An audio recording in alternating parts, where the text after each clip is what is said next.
desespero veio sobre mim e não foi mais embora. Era como um corvo negro e sombrio, cujas garras cortavam minha carne e me faziam sangrar.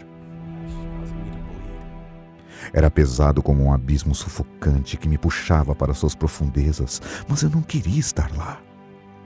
O que eu sei sobre onde eu vim? Eu costumava ser feliz e sabia qual era o meu propósito, mas agora esse medo tirou de mim todo o fôlego de esperança. De alguma forma, de algum lugar lá dentro, veio um choro que ainda não tinha sido esmagado pelo desespero. Alguém pode me ouvir?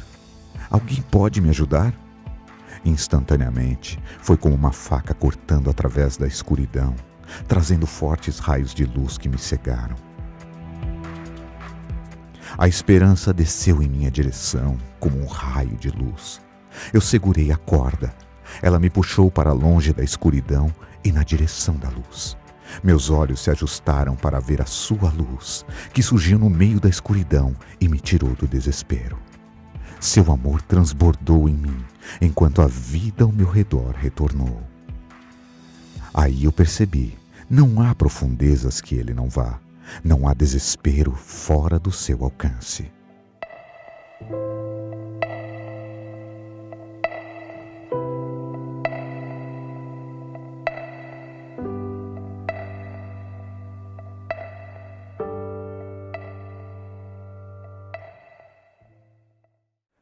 Bom dia, pessoal. Nós estamos aqui para mais uma transmissão do nosso culto e durante essas semanas temos ouvido sobre as emoções. Nós estamos numa nova série de mensagens que tratam sobre emoções que os tempos atuais podem, e têm despertado em nós. Nós ouvimos sobre o medo na semana passada e nós fomos orientados a mudar a equação da nossa vida e não somente pensarmos em nós e as circunstâncias, mas colocarmos Deus no meio dessa equação. Se Deus está presente em nossas vidas em meio às circunstâncias, por mais difíceis e adversas que sejam, mesmo que seja uma grande tempestade, nós podemos aquietar o nosso coração e vencer todo medo, pois Ele está conosco. Isso faz toda a diferença. Hoje nós vamos ouvir sobre mais uma emoção que tudo que temos vivido ao nosso redor pode provocar em nós. E eu convido você a fazer desse tempo um tempo de escuta da palavra do Senhor. Também que seja um tempo de louvarmos ao Senhor, porque faz toda a diferença, independente das circunstâncias, em todo tempo, em todo momento, nós temos motivos de louvar o nosso Deus. E que esse seja um tempo especial para você no meio da sua semana. Eu gostaria de orar com vocês. Senhor, obrigado, porque a Tua palavra é luz e lâmpada para as nossas vidas. E a Tua palavra nos direciona sempre para uma relação mais íntima, mais confiante, para uma relação mais profunda com o Senhor. Nós aprendemos na semana passada que o Senhor está presente. Não diz respeito somente à nossa força, à nossa vida e às circunstâncias, mas o Senhor está presente e isso muda tudo. Eu peço que o Senhor abençoe esse momento, onde mais uma vez a Tua palavra fale conosco, que o Teu Santo Espírito abra este caminho, comunique-se com a gente, por favor, Senhor, e que seja um tempo também de louvor. Mesmo dentro das nossas casas, nesse isolamento social, que possamos juntos levantar um louvor ao Senhor, com um só coração, com uma só voz. Recebe então o nosso culto, Senhor, e que tudo seja para a Tua honra, glória e louvor. Amém.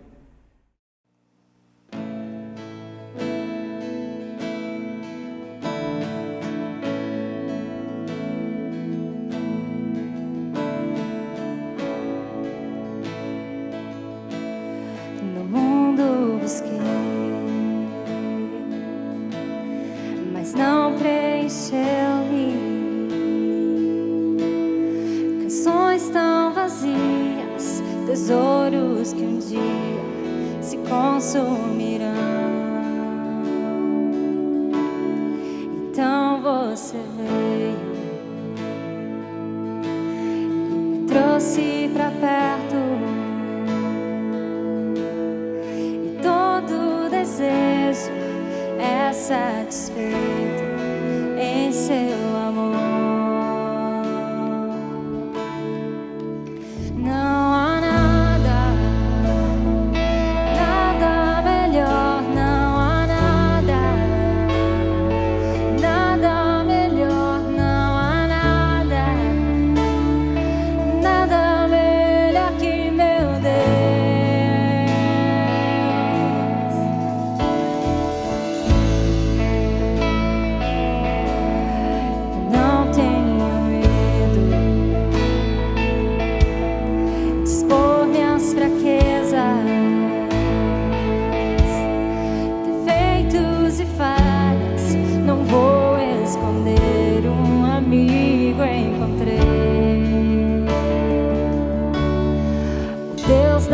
montanha,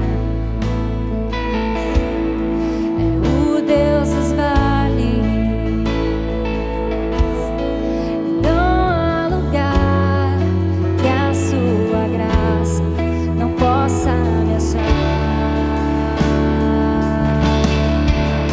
Não há nada, nada melhor, não há nada, nada melhor, não há nada, nada melhor que meu Deus. Não há nada, não há nada, nada melhor, não há nada, nada melhor, não há nada, nada melhor que meu Deus.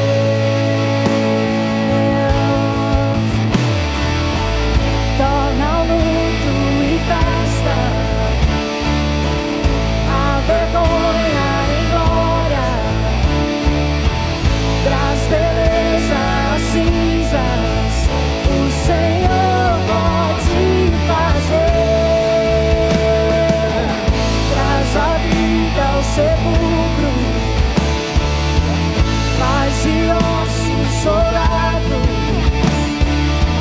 faz no mar um caminho, o Senhor pode fazer, só o Senhor pode fazer. Nada melhor, não há nada, nada melhor, não há nada, nada melhor que meu Deus. Cante que não há nada melhor. Não há nada, nada melhor, não há nada, nada melhor, não há nada, nada melhor que meu Deus. E Ele traz vida, traz a vida ao sepulcro, faz de ossos chorar.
Bom dia!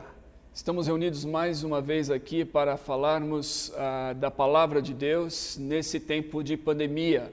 E antes de ler o trecho da Bíblia que eu gostaria de ler com vocês nesta manhã, eu só gostaria de mencionar o fato de que neste domingo faz exatamente um ano que nós nos reunimos pela primeira vez nesse formato online. E, evidentemente, jamais imaginaríamos que duraria tanto tempo assim. E é triste pensar que, ao completar-se um ano de pandemia, um ano desse isolamento e dessa condição de termos cultos feitos da maneira online, o nosso país ainda não conseguiu sair dessa pandemia e ainda estamos longe, distante de vencermos esse vírus. Então, evidentemente, ao comunicar nessa manhã com vocês, eu sinto bastante pesar.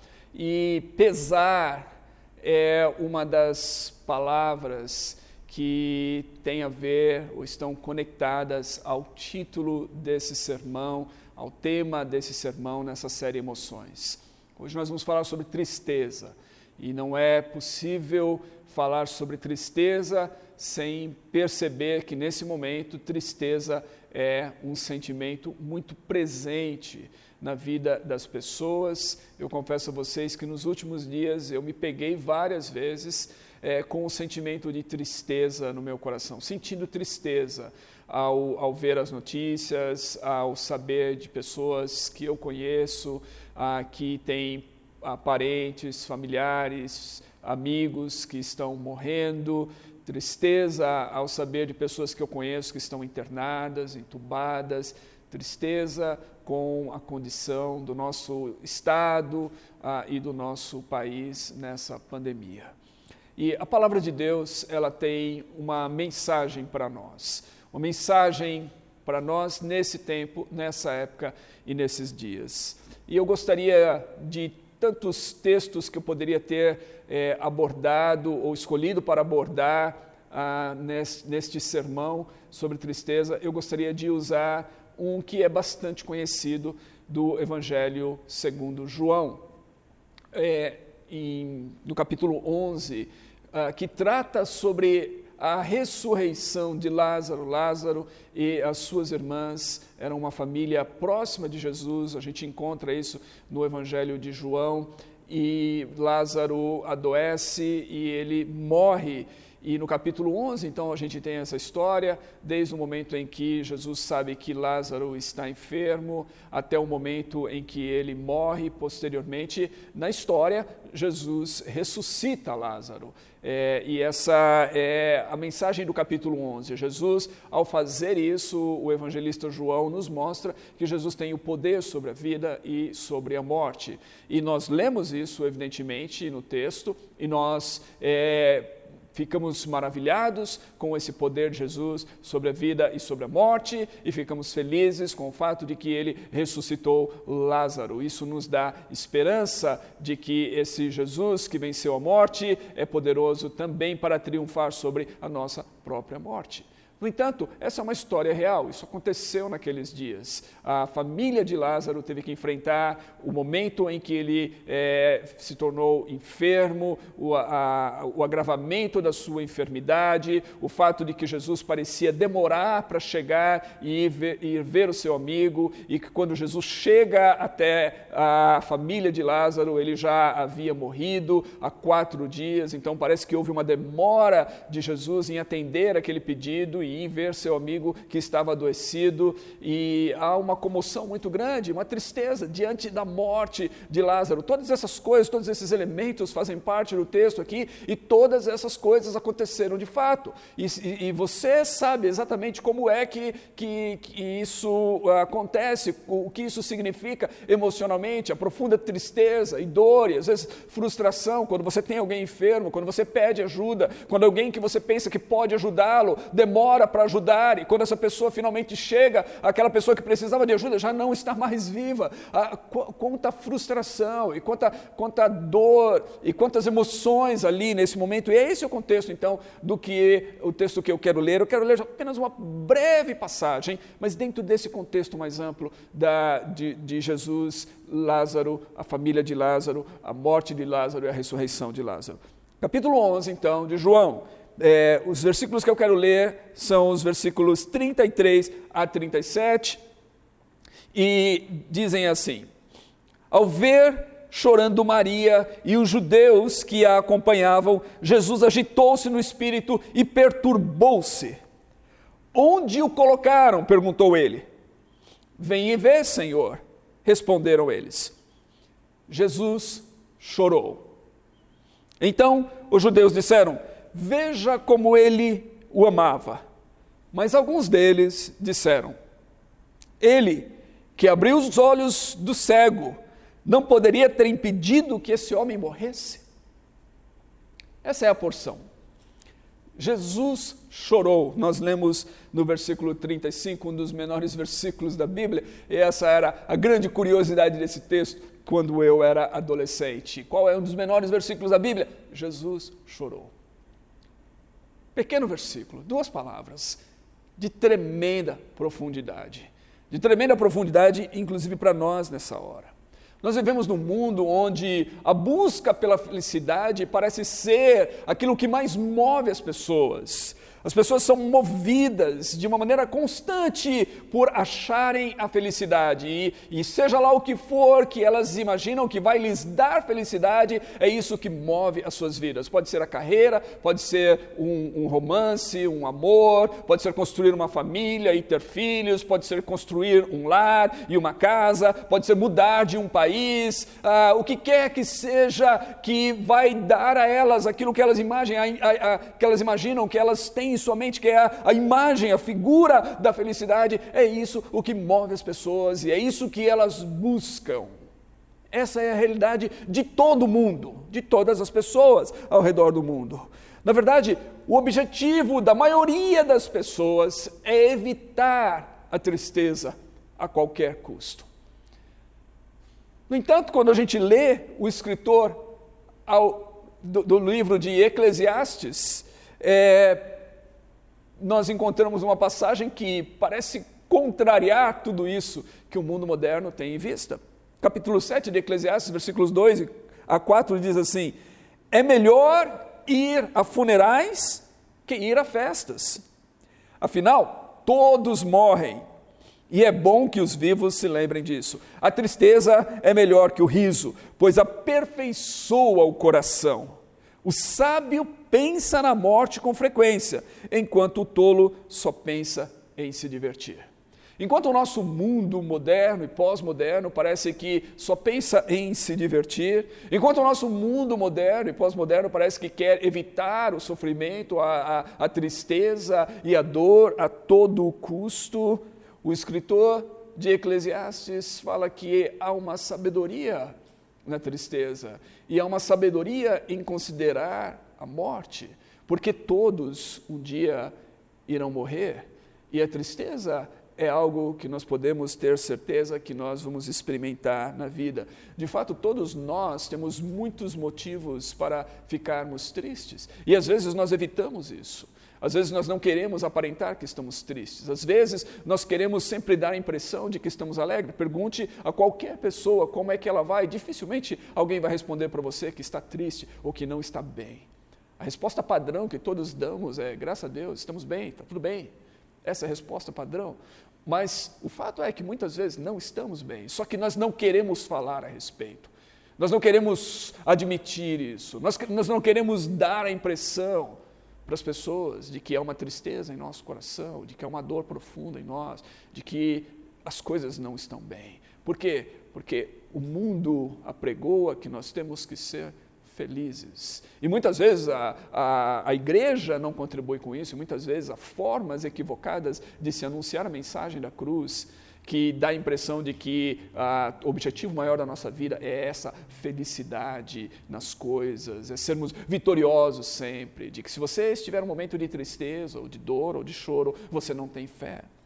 E é interessante isso. É interessante porque se nós evitarmos a dor, se nós evitarmos o sofrimento, se nós evitarmos a tristeza, e se nós, pior do que evitarmos, se nós passarmos por cima dessas coisas como se elas não fossem reais em nossa vida, nós possivelmente teremos perdido a oportunidade de aprendermos lições importantes que esses momentos têm a nos transmitir na vida para o nosso próprio crescimento. A história de Lázaro pode nos ensinar algumas dessas coisas. O texto, como eu disse, tem esse versículo tão conhecido, Jesus chorou.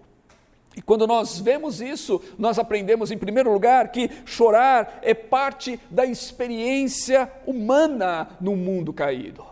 Chorar faz parte da vida humana, da vida de todas as pessoas, de todos os seres humanos, nesse mundo caído no qual nós vivemos. Jesus chorou, Jesus se entristeceu.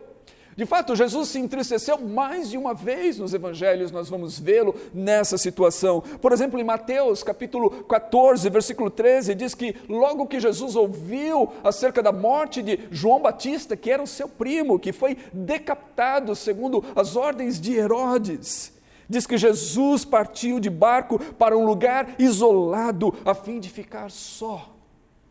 Jesus se entristeceu com a morte do seu primo João Batista. Em Lucas capítulo 19, quando Jesus está chegando à cidade de Jerusalém, diz que ele olha a cidade de longe, quando ele se aproximou, e ele começa a chorar.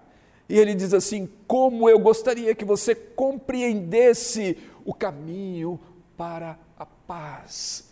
Jesus antevê a ruína da cidade que iria rejeitá-lo, e na qual ele seria crucificado. Jesus antevê aquilo que iria acontecer com aquelas pessoas que rejeitaram a mensagem da paz que ele tinha para dar, a mensagem de salvação. E Jesus chora pela destruição da cidade. Ele diz assim: essa cidade será esmagada, porque ela não reconheceu a visitação de Deus. Em Hebreus capítulo 5, versículo 7, diz que enquanto Jesus esteve na terra, ele ofereceu orações e súplicas em voz alta e com lágrimas àquele que podia salvá-lo da morte. E as suas orações foram ouvidas por causa da sua profunda devoção.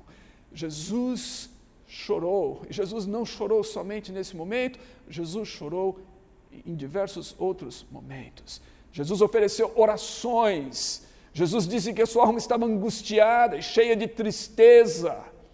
Jesus passou por momentos de profunda tristeza e ele chorou, derramou lágrimas. Sendo Deus, ele participou da nossa condição. Como eu disse, o choro faz parte da condição humana no mundo caído. Sendo Deus, Jesus participou da nossa condição. E Jesus chorou ao participar dessa condição humana. Jesus chorou porque nós choramos. Jesus chorou porque isso faz parte da nossa condição. Assim como nós choramos, ele também chorou. Assim como nós choramos, ele também se entristeceu. No entanto, o seu choro não é diferente do nosso, muitas vezes. O choro de Jesus não é um choro do desespero. A história aqui no Evangelho, o relato desse adoecimento e morte de Lázaro, nos mostra muito bem que Jesus estava plenamente seguro daquilo que ele iria fazer. Jesus tinha em mente ressuscitar Lázaro. Ele tinha o poder para fazer isso e ele de fato o fez. Ele chamou Lázaro para fora daquele túmulo, apesar dele já estar lá há 4 dias. Então, o choro de Jesus não é um choro de desespero. O choro de Jesus é um choro solidário.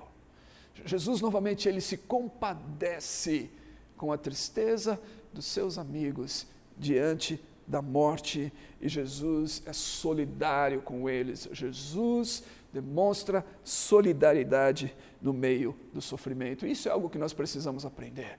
Uma coisa que nós, seguidores de Jesus, precisamos aprender é entrar na tristeza das pessoas. É participar da tristeza delas, é sofrer com os que sofrem, é chorar com os que choram. É isso que a Bíblia diz que nós devemos fazer. Nós devemos fazer isso. Jesus fez isso. Jesus deu-nos o exemplo de como lidar com a dor, de como lidar com o sofrimento, de como lidar quando as pessoas são acometidas de tristeza e choro. Não é fazer pouco caso disso, não é diminuir essas coisas, mas é chorar com elas, é participar disso, é ser solidário com a dor. E nesse momento em que nós estamos vivendo, há milhares de famílias chorando a perda dos seus amados, pais, mães, irmãos, filhos, primos, avós, amigos, milhares de pessoas cujas vidas foram ceifadas e continuam sendo ceifadas a cada dia. E a nossa postura como discípulos de Cristo é chorar com os que choram, é sermos solidários com a dor, é sentirmos o peso dessa tristeza que tem tomado conta de tanta gente. A outra coisa que nós aprendemos com essa história aqui é que se Jesus chorou, então isso significa que não é pecado ficar triste e chorar, porque Jesus nunca pecou. Jesus viveu uma vida sem pecado e Jesus chorou. Então, chorar não é pecado, ficar triste não é pecado. No entanto, o choro e a tristeza são consequências do pecado. Isso é importante. Choro e tristeza e dor e morte são consequências do pecado. E é por isso que o texto diz que quando Jesus viu aquela situação, antes de dizer que ele chorou, diz que ele agitou-se no espírito e ele perturbou-se.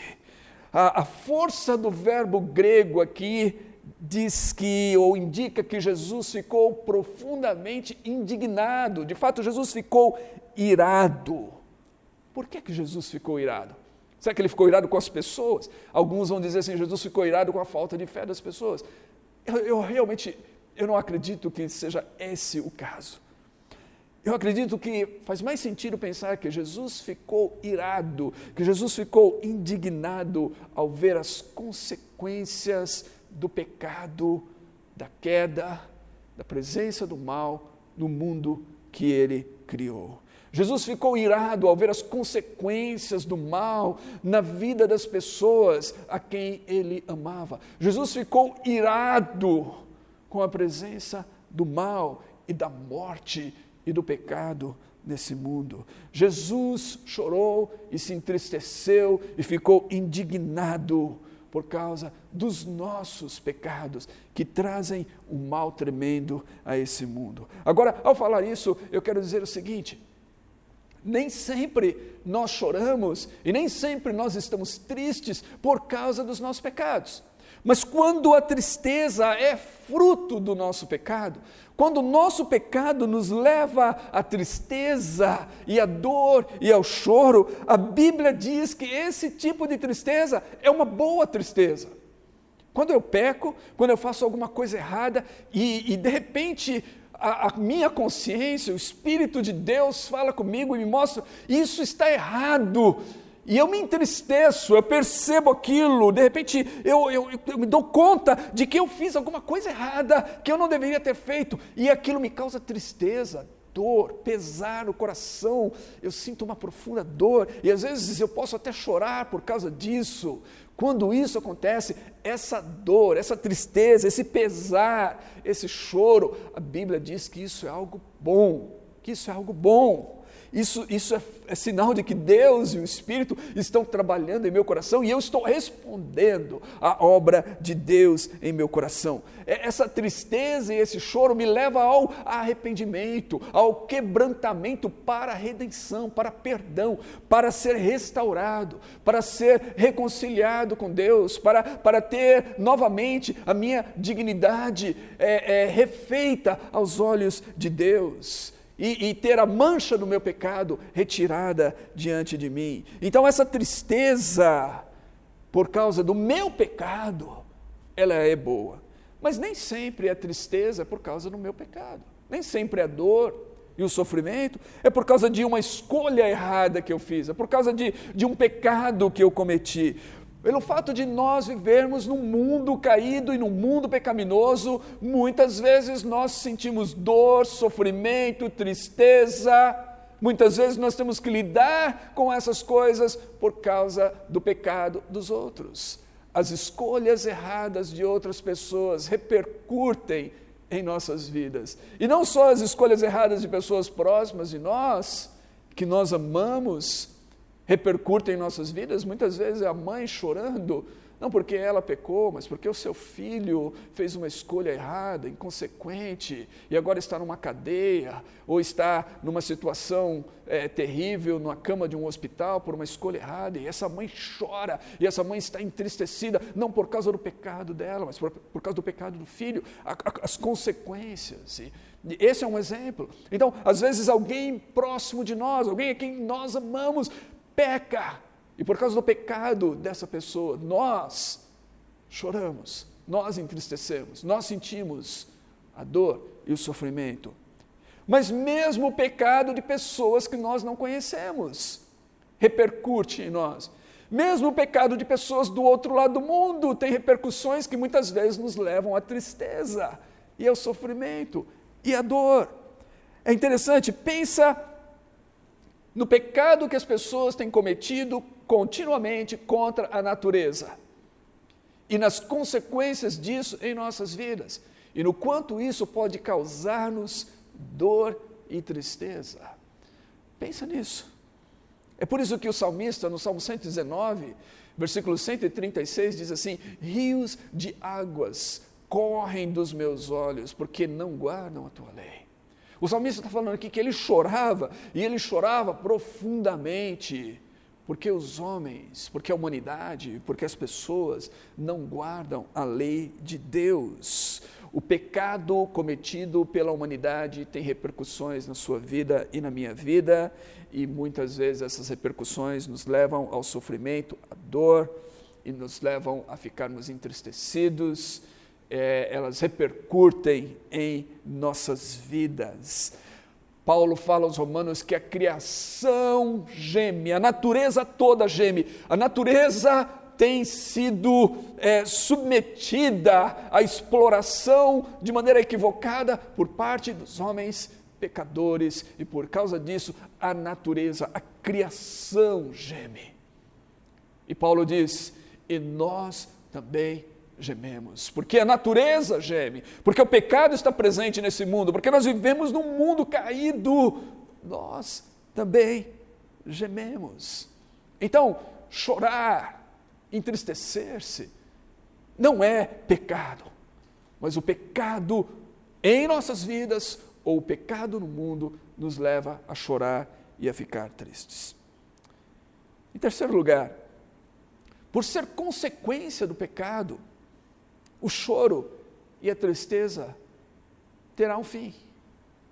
O choro e a tristeza terão fim, porque são consequências do pecado. E Jesus veio a esse mundo para lidar com o pecado.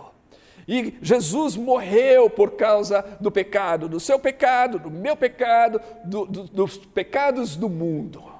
Jesus veio a esse mundo, diz João na sua epístola, para desfazer as obras do diabo. Ele veio a esse mundo para lidar com todo esse mal causado pelas escolhas erradas do ser humano que tentou viver sem Deus de maneira autônoma. Jesus veio para lidar com o pecado, e Jesus morreu na cruz por isso, e Jesus ressuscitou ao terceiro dia por causa disso. Jesus está vivo, e porque Jesus venceu a morte, e porque Jesus venceu o mal, e porque Jesus venceu o pecado, as consequências do pecado terão um fim. E dentre as consequências do pecado, nós estamos falando que são o choro e a tristeza. Essas são consequências do pecado, e eles terão um fim. É por isso que Paulo, quando escreve aos Tessalonicenses, na sua primeira epístola, no capítulo 4, falando acerca das pessoas que morrem, dos nossos familiares e parentes e irmãos na fé que morrem, Paulo diz assim, que aqueles cristãos de Tessalônica deveriam se entristecer, eles poderiam se entristecer, mas ele diz assim, eu não quero que vocês se entristeçam como aqueles que não têm esperança. O que Paulo está dizendo aqui? É normal se entristecer quando você perde um parente, quando você perde um amigo, quando alguém a quem você ama, ou se importa, morre, ou quando nós vemos milhares de pessoas morrendo ao mesmo tempo no mundo hoje. É normal que sejamos tomados por uma tristeza. Mas como cristãos, a nossa tristeza é diferente. Paulo diz, não como aqueles que não têm esperança. Há uma diferença em nossas vidas. Nós temos esperança. Nós choramos, nós ficamos entristecidos, mas não desesperados. Note isso, Jesus chorou, como eu disse, mas o choro de Jesus não foi um choro de desespero. Assim também não deve ser o nosso choro, não é um choro de desespero. Nós temos uma esperança e uma esperança certa. É interessante quando nós lemos na Bíblia, no Salmo 116, por exemplo, tem tantos salmos, eu escolhi aqui poucas passagens por causa do nosso tempo, mas Salmo 116, que é um dos salmos mais belos para mim das Escrituras, ele diz assim, nos versículos 3 e 4, as cordas da morte me envolveram, as angústias do Sheol, do inferno, do abismo vieram sobre mim, aflição e tristeza me dominaram, então clamei pelo nome do Senhor, livra-me, Senhor. Você já se viu numa situação assim como do salmista? Rodeado pelas cordas da morte, rodeado pela presença do abismo, do inferno, dominado por uma profunda aflição ou tristeza. O que fazer em momentos como esse? O que fazer em situações como essa? O salmista disse que quando ele se viu assim, ele clamou, ele invocou o nome do Senhor, livra-me, Senhor, ó Senhor, livra minha alma. E no versículo 8, ele diz, tu me livraste da morte, livraste os meus olhos das lágrimas. Então esse salmo é o testemunho de livramento, é o testemunho do salmista em uma situação específica na sua vida, onde ele se viu rodeado pela morte, pela ameaça, pela tristeza e angústia. Ele clamou ao Senhor e o Senhor o livrou. Muitos de nós já experimentamos situações como essa na vida, onde Deus se manifesta e Deus nos livra, e Deus traz o livramento sobre nós, e Deus nos traz paz, e Deus faz com que o nosso coração transborde novamente de alegria. Mas o fato é que muitas vezes nós clamamos ao Senhor e parece que o Senhor não nos livra, parece que o Senhor não nos ouve, parece que a morte triunfa sobre nós. E por causa disso, a tristeza, e choro, e luto, e pesar, e dor. Mas a morte, e o sofrimento, e a dor, porque são consequências do pecado, e porque são consequências de um mundo caído, não prevalecerão para sempre, eles terão um fim. E essa é a nossa esperança, é por isso que nós podemos nos entristecer com esperança e não sem esperança. O último livro da Bíblia, Apocalipse, nos dá um quadro daquilo que nos espera, daquilo que espera aqueles que confiam em Deus. No capítulo 21, versículos de 1 a 4, diz assim, então vi novos céus e uma nova terra, pois o primeiro céu e a primeira terra tinham passado, e o mar já não existia. A semana passada, quando nós estamos falando sobre os discípulos atravessando o mar da Galileia e aquela tormenta, eu mencionei que naquela visão, na cosmovisão do mundo naquela época, o mar representava o mal. É interessante que aqui em Apocalipse diz que o mar não existia, ou já não existia. Por quê? Porque o mar representava o mal já não existia. Vi a cidade santa, a nova Jerusalém, que descia dos céus, da parte de Deus, preparada como uma noiva adornada para o seu marido. Ouvi uma forte voz que vinha do trono de Deus e dizia, agora o tabernáculo de Deus está com os homens, com os quais ele viverá. O próprio Deus estará com eles e será o seu Deus. Agora note, ele enxugará dos seus olhos toda lágrima. Deus enxugará dos nossos olhos toda lágrima. Não haverá mais morte, nem tristeza, nem choro, nem dor, pois a antiga ordem já passou.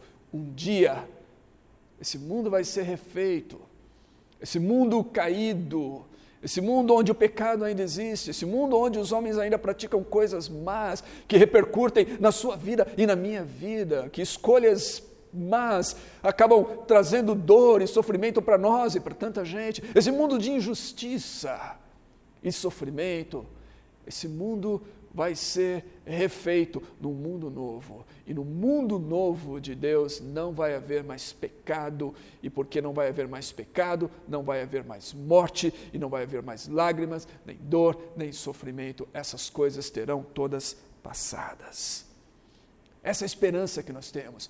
Por isso nós enfrentamos a dor, nós enfrentamos o sofrimento, nós ficamos tristes, nós choramos, como Jesus chorou. Por causa do nosso choro e da nossa dor, nós choramos. A natureza geme, nós também gememos. Mas um dia essas coisas vão passar. Paulo escreve aos Coríntios no capítulo 6, numa passagem belíssima, onde ele diz que Deus nos deu esse tesouro, essa esperança, essa dádiva do Evangelho, essa certeza de uma nova vida em Cristo. Deus nos deu isso e Ele colocou o seu Espírito dentro de nós em vasos de barro. Nós temos uma riqueza tremenda, a esperança da glória, Cristo em nós, em vasos de barro, vasos frágeis. É essa a nossa condição, mas por causa dessa condição, Paulo diz assim, que o nosso coração se entristece, mas sempre temos alegria. Nosso coração fica triste, mas temos alegria. É paradoxal a nossa condição. Nós somos pobres, mas nós enriquecemos a muitos. Não possuímos nada, mas nós temos tudo. É o paradoxo da nossa condição, do já e o ainda não. Nós já temos Cristo, esperança da glória, mas é um vaso de barro. Ainda não temos corpos ressuscitados e glorificados. Por isso somos pobres, mas trazemos riqueza para muitos. Por isso entristecemos, mas estamos sempre alegres. Por isso não possuímos nada nesse mundo, mas somos os mais ricos dentre os homens. Nós vivemos nesse paradoxo. E essa tristeza, então, nos lembra, ela serve como instrumento de Deus para lembrar-nos de onde deve estar o nosso coração. Onde deve estar o nosso olhar. Onde devemos depositar a nossa esperança. A nossa esperança não é depositada nas coisas dessa vida. Nós podemos desfrutá-las, mas a nossa esperança não é depositada nas coisas dessa vida, porque essas coisas são passageiras. É isso que Paulo diz no capítulo 4 de 2 Coríntios. Ele diz assim, de todos os lados nós somos pressionados, mas não desanimados. Ficamos perplexos, mas não desesperados. Somos perseguidos, mas não abandonados, abatidos, mas não destruídos.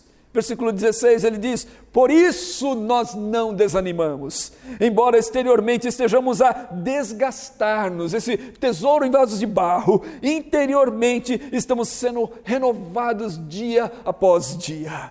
Pois os nossos sofrimentos leves e momentâneos, a nossa dor, a nossa tristeza, a nossa angústia, o nosso choro é leve e momentâneo, estão produzindo para nós uma glória eterna que pesa mais do que todos eles. Assim, fixamos os olhos não naquilo que se vê, mas naquilo que não se vê, pois o que se vê é transitório, passa, mas aquilo que não se vê é eterno, permanece.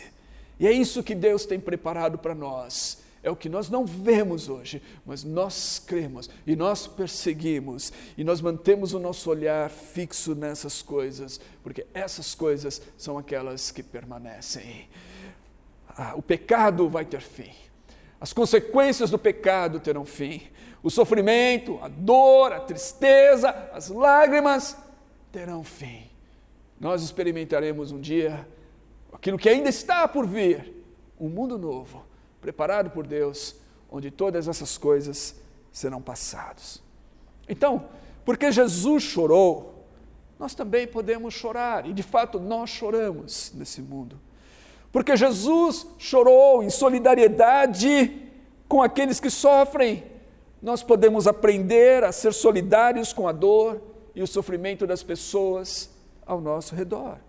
porque Jesus se indignou com o sofrimento causado pelo mal no mundo, pela presença do pecado no mundo, nós podemos transformar as nossas lágrimas numa tristeza redentora, não nos conformando com esse mundo caído, mas fixando os nossos olhos na eternidade.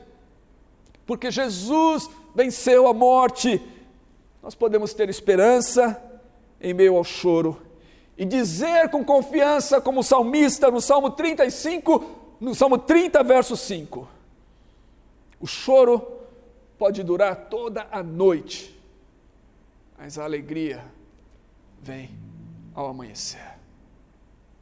Hoje é um tempo de choro, hoje é um tempo de tristeza, hoje é um tempo de lágrimas. Hoje é como a sexta-feira, quando o Filho de Deus foi crucificado e morreu, e as trevas cobriram a terra. Tempo de dor, sofrimento e lágrimas.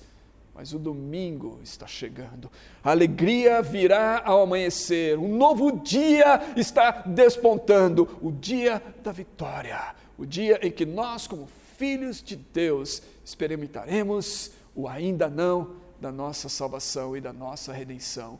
E que dia glorioso há de ser. Por este dia, e com os olhos fixos nesse dia, e com o nosso coração e a nossa esperança olhando e antecipando e ansiando por esse dia, que nós gememos, aguardando a redenção dos nossos corpos. Então, a morte, a dor e o sofrimento serão coisas do passado, das quais nós não mais nos lembraremos. Vamos orar juntos. Deus, eu oro por meus irmãos e irmãs, por todos aqueles que estão me ouvindo nessa manhã, por todos aqueles que vão ouvir esse sermão nos próximos dias e semanas e meses. O Senhor conhece todos nós, a nossa condição. O Senhor participou da nossa condição em Cristo Jesus, participou da nossa humanidade. O Senhor não pecou, o Senhor não participou da nossa condição pecaminosa, porque o Senhor não viveu em pecado e não pecou. Mas o Senhor experimentou a dor, o sofrimento. O Senhor experimentou a angústia. O Senhor soube o que é chorar. E o Senhor chorou por aqueles que choravam e por causa da dor e do sofrimento da humanidade. E o Senhor se indignou e se irou ao ver esse mundo, o mal presente, a morte e a dor. E o Senhor caminhou em direção à morte e morreu na cruz por nós, mas ressuscitou no terceiro dia e venceste a morte, e venceste o mal, e triunfaste sobre as forças das trevas. E porque o Senhor ressuscitou, porque o Senhor vive, nós sabemos que ainda que o nosso corpo venha tombar nesse mundo, nós temos um corpo preparado pelo próprio Deus. Nós temos uma casa, nós temos um tabernáculo, nós temos algo que não pode ser tomado, que não pode ser roubado, que não enferruja, que não é corroído pela traça ou pelo tempo. Nós temos uma casa eterna, nós temos um corpo imortal preparado pelo Senhor e que nos será dado naquele glorioso dia da ressurreição, no dia em que o Senhor retornar.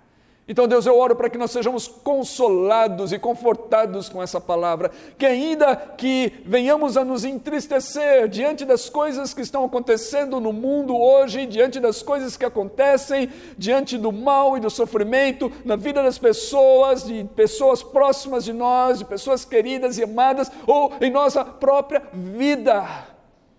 O mundo, como nós conhecemos hoje, vai ter um fim e nós aguardamos um novo mundo. Que nós possamos olhar então com esperança para esse novo mundo e que nós possamos viver, ainda que entristecidos, não como aqueles que não têm esperança. Porque o Senhor vive, nós podemos crer nessas coisas e aguardar por elas. Por isso que eu oro então, em nome de Jesus. Amém e amém. Que Deus abençoe a todos vocês. Tenham um bom domingo e uma boa semana.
Eu quero conhecer Jesus. Eu quero conhecer Jesus. Eu quero conhecer Jesus. Eu quero conhecer Jesus. O meu orgulho me tirou do jardim. Tua humildade colocou o jardim. E se eu vendesse tudo que tenho, em troca do amor eu pagaria.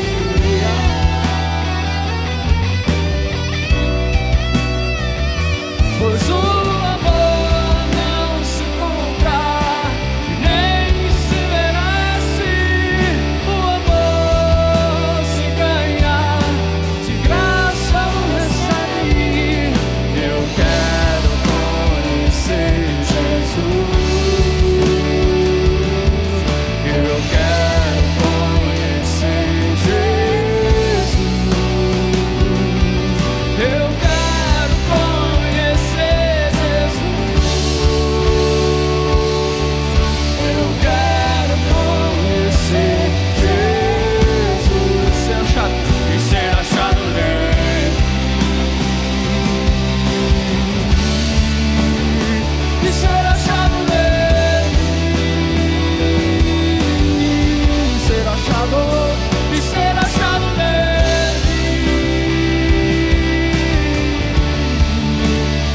E ser achado nele.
Eu quero conhecer Jesus.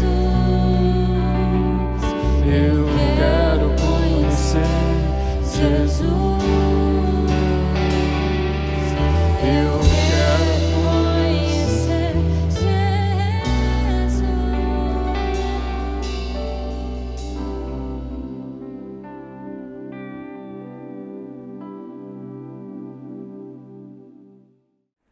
É isso aí, gente. Nós chegamos ao final de mais uma transmissão, onde nós tivemos um tempo de louvor, onde fomos abençoados pela palavra.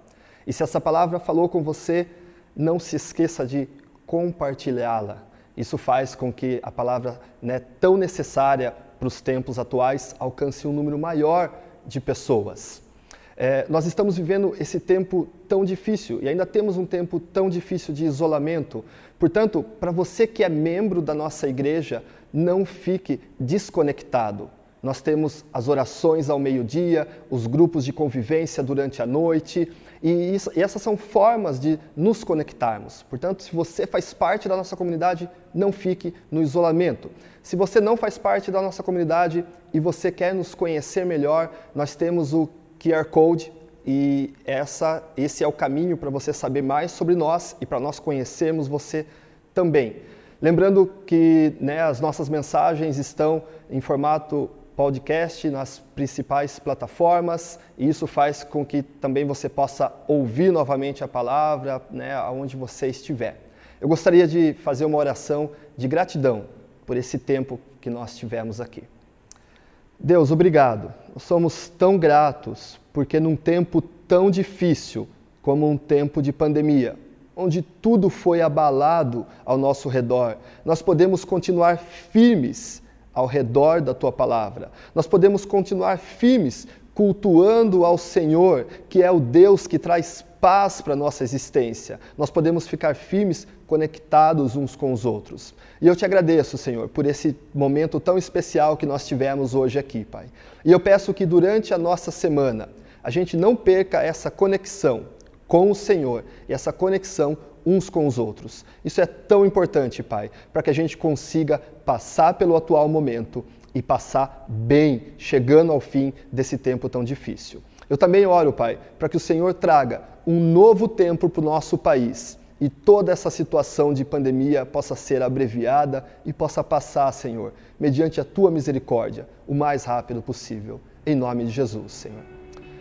É isso, gente. Então, um grande abraço para você e uma ótima semana. Até mais.